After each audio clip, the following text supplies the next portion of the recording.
আসসালামু আলাইকুম ৰহমতুল্লাহি ওয়াবাৰাকাতুহু। প্ৰিয় বন্ধুসকল, আজি এই ভিডিঅ'টোত এটা আমল শ্বেয়াৰ কৰিম। এই আমলটো অকল আমাৰ মহিলাসকলৰ কাৰণে হ'ব, আমাৰ মা ভনীসকলৰ কাৰণে এই আমলটো হয়। আমলটো কি?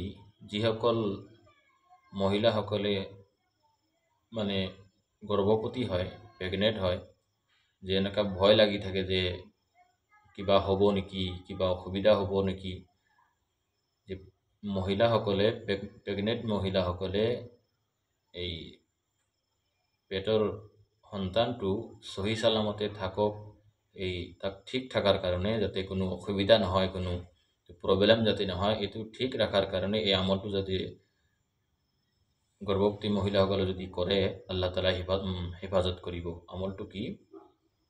প্ৰত্যেক ফৰজ নামাজৰ পিছত গৰ্ভৱতী মহিলাসকলে এই আয়াতটো 3 বাৰকৈ পঢ়িব লাগিব। কি আয়াতটো? পবিত্ৰ কালামুল্লাহ শৰীফত এটা সূৰা আছে, সূৰা হজ।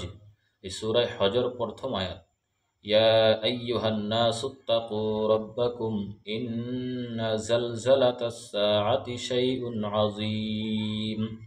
এই আয়াতটো প্ৰত্যেক ফৰজ নামাজৰ পিছত গৰ্ভৱতী মহিলাসকলে 3 বাৰকৈ যদি পঢ়ে, আল্লাহ তাআলা সেই মহিলাৰ গৰ্ভত যি সন্তান আছে, আল্লাহ তাআলাই জন্ম নোহোৱালৈকে সন্তানটো আল্লাহ তাআলাই কি কৰিব? হেফাজত ৰাখিব। যিমান ধৰণৰ বেমাৰ আজাৰ বিপদ আপদৰ পৰা আল্লাহ তাআলাই হেফাজত কৰিব। আয়াতটো সূৰাতুল হজৰ প্ৰথম আয়াত, ইয়া আইয়ুহান নাসু তাকু ৰাব্বাকুম ইন্না জালজালাতাস সাআতি শাইউন আযীম। ইমানখিনি আয়াত প্ৰত্যেক ফৰজ নামাজৰ পিছত 3 বাৰকৈ পঢ়িব লাগিব।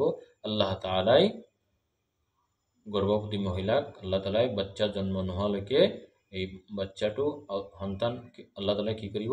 হেফাজতত ৰাখিব। ফিতনা ফাসাদ বিমাৰ আজাৰৰ পৰা আল্লাহ তাআলাই হেফাজত কৰিব।